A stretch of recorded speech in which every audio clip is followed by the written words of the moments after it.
Hey, hi, hello, everybody. Sorry, we're running late here. Forgot to press the button. Welcome to this is episode 4, I do believe. Glad we're back here for another episode of the thing. Um, yeah, sorry, pardon me, guys. I'm a little frazzled. Just got off the phone. Got some very, very exciting news that I'll share with you guys here momentarily. Uh, First, I guess, Annie, we should kind of get this out of the way. I don't know how many of you saw our episode from Monday, but we had a small correction that we wanted to make about. Well, I don't want to say a correction, just Clarification, kind of what I was saying. We were talking about Silk Road, and I was pretty sure that Silk Road had some kind of code of conduct, community code, and I had found that, and I wanted to just read it because I had some coworkers who, we went to a conference and someone brought up concern that a presenter told them that people were selling pornography on Silk Road, and I said I didn't think that they were really cool with that. Here is their kind of basic rules. Our basic rules are to treat others as you wish to be treated, mind your own business, and don't do anything to hurt or scam anyone else. In spirit of these rules, there are some things that you will never see on Silk Road, and if you do, please report them. They include child pornography, stolen goods, advertisements for assassinations, and stolen personal information, just to name a few. So okay. And so that's kind of what we alluded to on Monday, the whole crowdsourcing aspect of everything.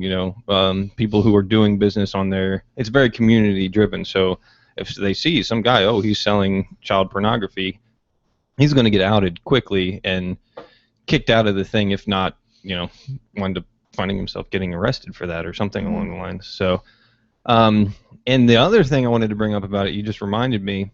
Remember how you said there was a Silk Road 2.0? I believe that is still up in effect. I haven't actually checked it out. You'd think we would check this website out since we've been talking much, but apparently Silk Road, the first one, is the one that shut down. So I'd be interested in checking that out just to find out what's going on there. But thank you, sweetheart. I'm glad you cleared that up. I wasn't entirely sure what their policies were on Monday when you had asked me about that. So, there was another thing. That's enough about starting talking about that. I wanted to get into sort of a entertainment-y type of conversation here because we have been recently sucked into a certain show. I know. Well, so the show that I'm referring to is Orange is the New Black, or Orange and Black as I like to remember it. And so some of you may know that the second season just recently came out. And what do you want to give a little synopsis, what about, let everybody know? Yeah, it's about this kind of rich white girl from Connecticut who gets caught or gets involved in this drug ring through, a girl that she's dating at the time. She ends up going to jail. The story is that she's going to jail for a year, although it seems a lot longer than a year at this point. But the show is basically just about, the day-to-day in jail. That's right, because it was only supposed to be a year. Yeah, so I guess a year has not passed at this point, obviously, because she is still in there. But it's just an interesting show to us. Not only it's entertaining, and it brings up a lot of issues about the prison system that prison conditions. Yeah. Really, because see, that was one of the things when we first started watching the show. I thought I was going to have a hard time staying, with because it's held at a female prison. Hey, baby girl. That's Izzy saying hello. I don't know if you guys could hear that mew back. But prison break and everything, and that was nice and graphic. But it is an interesting to see that things aren't much different in the female prisons world. Obviously, this isn't a documentary. It is a show. Not out of Hollywood or anything, but it's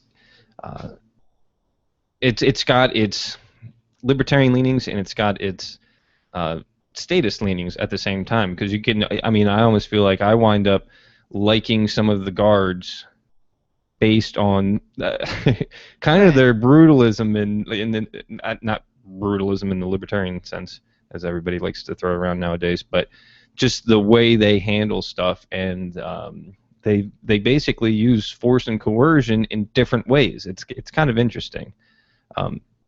So, and at the same time, there's a lot of the prisoners there where case some of them are there for victimless, and other ones are there because they shot somebody. And interesting to see the bullies are story. So, yes. Speaking of which, I don't know if you want to dig up that art. What was that article you were reading? Well, yeah, I was going to talk about that too. So I also read like a commentary of an ex-convict at a women's federal prison who kind of wrote an article of her observations as she was watching this show. And basically what she said is, it's not fun like that. It's like that. There are not 5 guards in prison. Right. Because the show, it almost does make it look fun.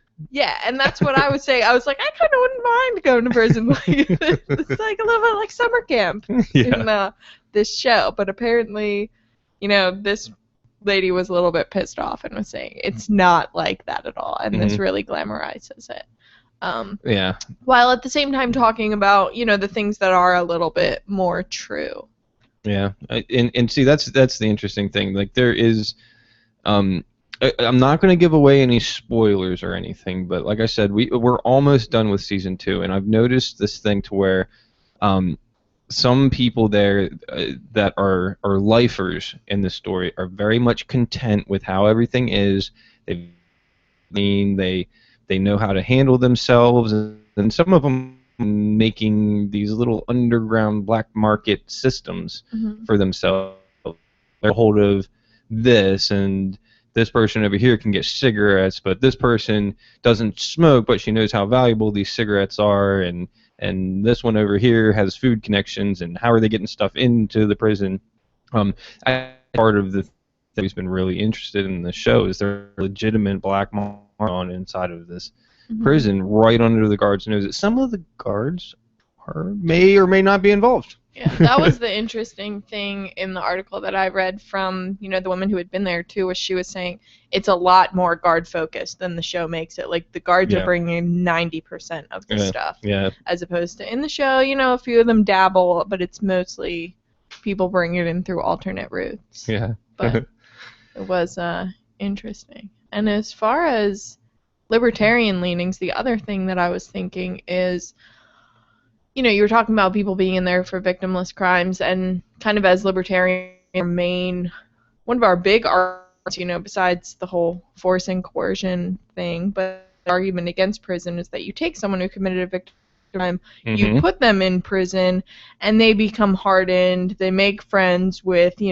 people who really are criminals, violent criminals, and they kind of change. And I feel like we kind of see that with Piper a little bit. So Piper's the main character. And not to give away any spoilers, but you definitely see second season, she kind of goes from being this innocent outsider, and now she's a little bit tough. She doesn't feel the same as her family and friends outside world. Kind of like, I'm one of them now. Yeah, it's like, holy crap, we're in here grinding it out day to day. It just keeps on going. Things are changing that she doesn't really, she can't do anything about it from inside of these walls. And so it's a very, very compelling story. I would highly suggest, especially if you're in lesbian sex scenes, and there's plenty of that. I think there's been boobs in every single episode. Pretty much. So. And we should also mention that it's a true story, so that kind of gives based on a true story. Yeah, it is based on a true story, but. The girl Piper, she wrote a book about this, and now she's the executive producer, I think, of the show. So I'd like to read the book at some point. There you go. Okay. And that's kind of Netflix. We're getting ready to drop our cable internet, or not our cable internet, but our cable from our cable provider. The only thing we're going to keep is the internet, because it's gotten to the point where we saw the last of Game of Thrones so far. And I think that is the only thing we were really using it for, besides like the occasional football game or something. Maybe once in a while we watched a movie on HBO or something like that. But it's gotten to the point where we really don't need this stuff anymore with things like Netflix and Amazon Prime and Hulu and uTorrent. So okay, to be direct, I was going to be like, there's definitely no way you can download these shows from the internet. Absolutely. Nobody would do that. You wouldn't copy, would you? You wouldn't download a car. Sure, I would. But that we'll save that aspect for later. But so I think the interesting thing that Netflix is doing, that I'm sure other services like Amazon and Hulu are probably going to jump on, and is this full season drop all at once. We're not going to make you wait a week to get to the next episode. We're not going to make you wait 3 months to get to the second half of this season that we're currently in. Walking Dead. Come on, guys. You got the stuff written. It's filmed. Just up there. I think that's really, Netflix showing that they know their customers. They know the people that that go on to Netflix. They watch an episode of some old show. Like, I got through Battlestar Galactica in like, I don't know, 2 or 3 weeks because it was all there, ready to go. But that was an old show that was out, and that was before, like, I guess House of Cards was the first show that came out on Netflix. So. Yeah, that was the first like Netflix exclusive, which is another wonderful show. Really, it just goes to show that the internet is really going to be dictating like the future of television shows and stuff. And I really look forward to seeing more production companies and directors and stuff out there dropping entire seasons all at once, so we can properly get our fix. I feel like Netflix has proven wrong what's always been my theory, is that people like that waiting, because I kind of do. I like the suspense. It keeps me interested. But these 2 shows have really changed my mind. I've never been too into binge watching shows, but I'm starting to get into that now. Well, you have good self-control. I mean, you know me. After we watch one episode, I kind of look at you. So you're not yawning yet. And we'll get a second episode in. But, like, before we started living together, I could sit down and watch 4 or 5 episodes of it in a row and be totally fine. I can't even sit through a whole movie, so who are we? So, it's like herding kitties to get this one to... Well, I'm the same. We usually take halfway. So we don't even go to the movie theater anymore. We can't justify spending, almost sit still for 2.5 hours. It doesn't work anymore unless we really speaking of which, we got to go watch X-Men. Apparently that was pretty awesome. And since you won't watch Godzilla with me, I guess I'll have to X-Men, but no Godzilla. Well, sweetheart, I don't know, do you have any whole Netflix front, or I have to find this article, so I like Netflix. You like it? I like it a lot. Yes, of course I forgot to sync my freaking bookmarks from my work computer to here, but I wanted to find. It's not NASA this time. All right, it's SpaceX, and basically, the thing that I wanted to get into is SpaceX. I guess I've kind of turned into an Elon Musk fanboy. We were just talking about Tesla Motors. Okay. All right, he's also the main man behind SpaceX, which is basically a privatized space company. Sounds like the name of a cologne. SpaceX? No, Elon Musk. I wonder how many times that poor guy. Maybe he just needs to release one, and the cologne is actually little nanobots that seep into your pores and turn you into a cyborg. Okay. So anyway, SpaceX has gone ahead and decided to, well, here, let me back up a notch. Okay, before we get to the whole space portion of this. Annie, do you know what a 3D printer is? I do. So it's a little machine that takes a material, the plastic usually, PLA I plastic, think metal ABS, two nasty ones, and you kind of have a design on your computer that you want to make into a model. You send it to your printer, and it kind of layers the plastic until your thing is made. Yeah. That's it. That's in it. I think that was my definition of it when I was at PorkFest doing a talk about hackerspaces. That was my. I think I even have a picture of me going like this, showing how the layers get built up one by one. All right. And kind of look at it is, guys, I want you to imagine. If you don't know what a 3D printer is, I'm sorry that you've been living under a rock or something. The technology has been booming the past 5 years. But think of like a machine that works a lot like a regular two-dimensional printer head that moves back and forth like this, but also, and for those of you that can't see what I'm doing right now, I'm going back and forth across my up.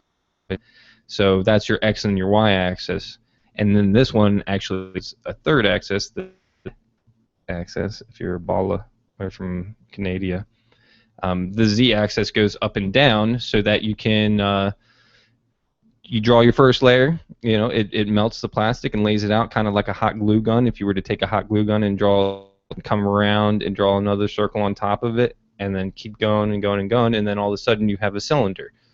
Once it dries and hardens, you're ready to rock. I got that last week for not checking the comments section. That's exactly what I was doing from my phone. We're going to have to get a computer set up and going over here so that we can see what people are saying. Because you have a little notification up there. I don't know what that... Okay, that is nothing. That is what I'm looking for. I'll see it as soon as we're done this, guys. Yeah, in 11 minutes, I'll see where the little chat room thing is. Maybe refresh. Hit refresh? All right. Anyway.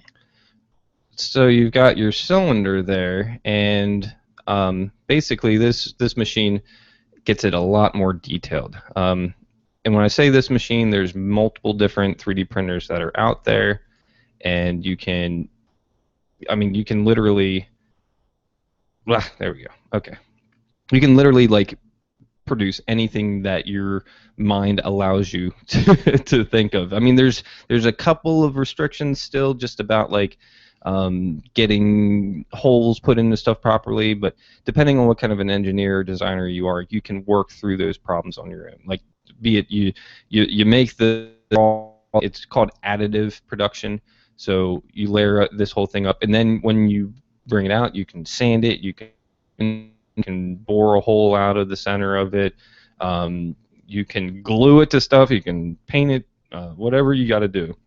I can see a lot of custom little Firefly game in the very near future. Because this is the exciting part. I just got word that I will be getting back my rep wrap from a couple of years ago. Long story short, I started building a rep wrap. Google it, search for it. Basically, it's a 3D printer that can print out more parts for other 3D printers. It's a really, really custom grown thing, and I mean the technology is getting so cool now. You can Frankenstein, 3D printers together from other parts and everything. I've talked to the guy Jack Shimmick, who runs the Alt Expo up at PorkFest every year. I think this is their 16th Alt Expo.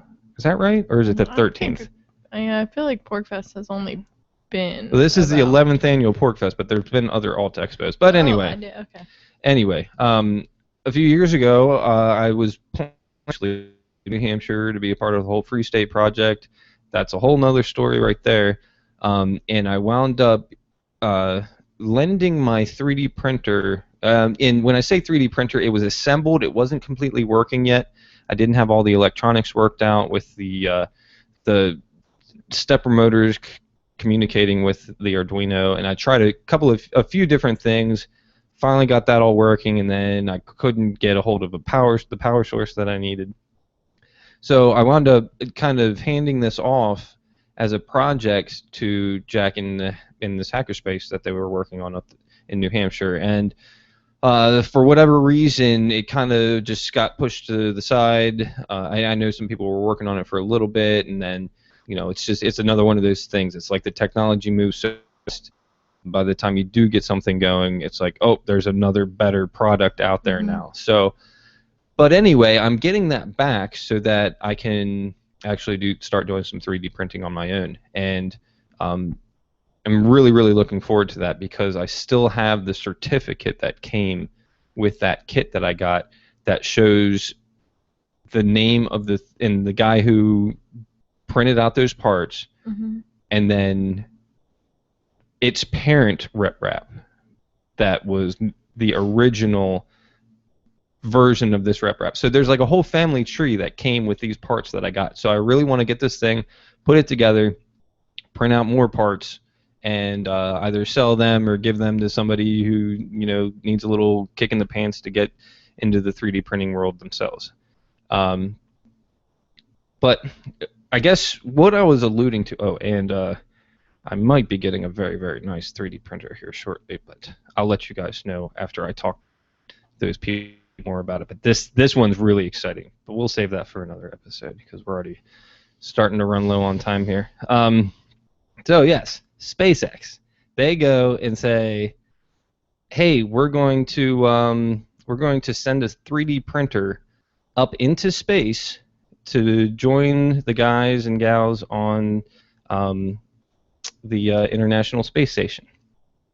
Okay. So I want you to imagine this. You're floating around, orbiting in space, and the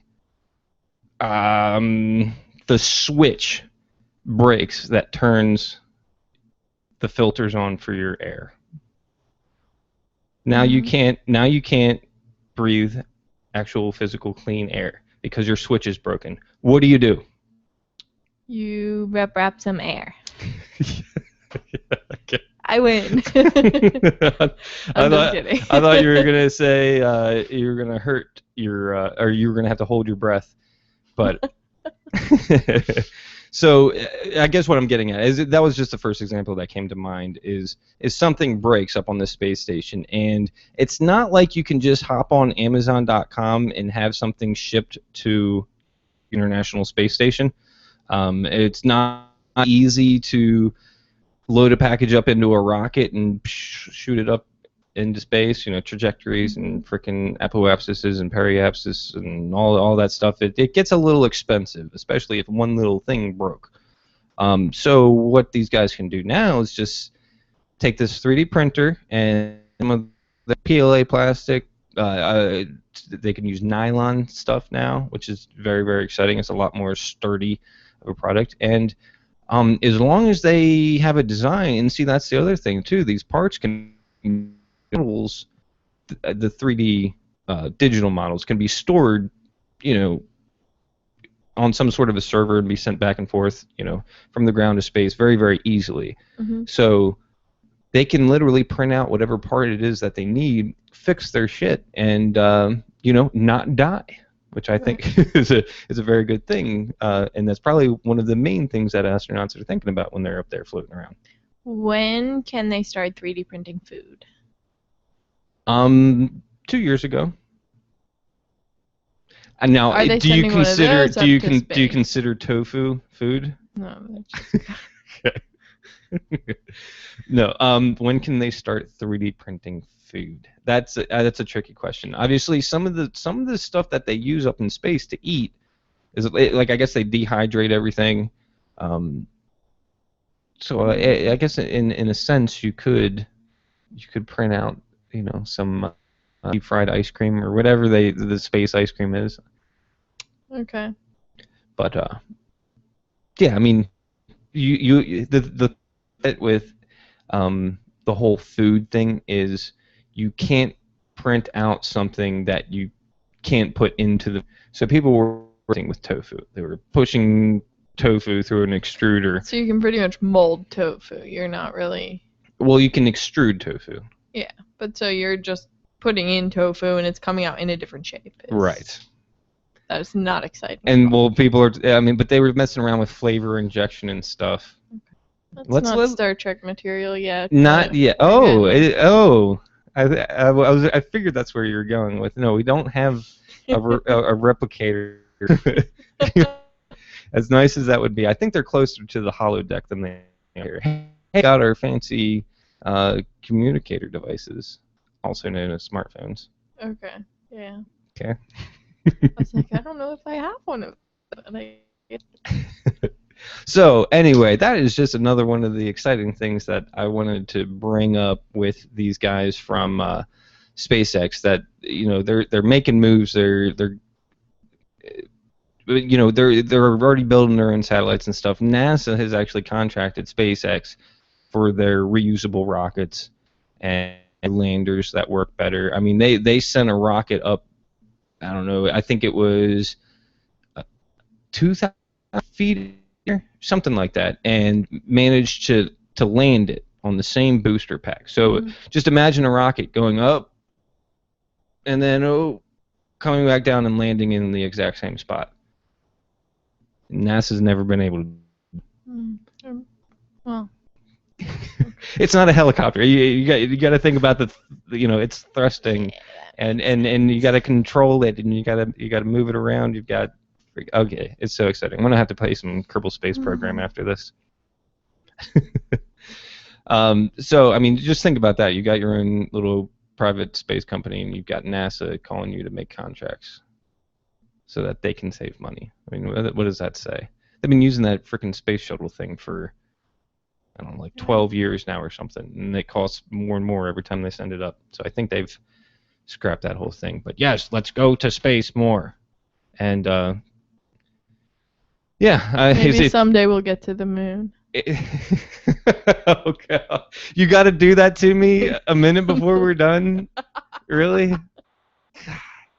We got a moon truther over here. Anyway. I'm a pretend moon truther. Kind of. You're just a conspiracy theorist troll.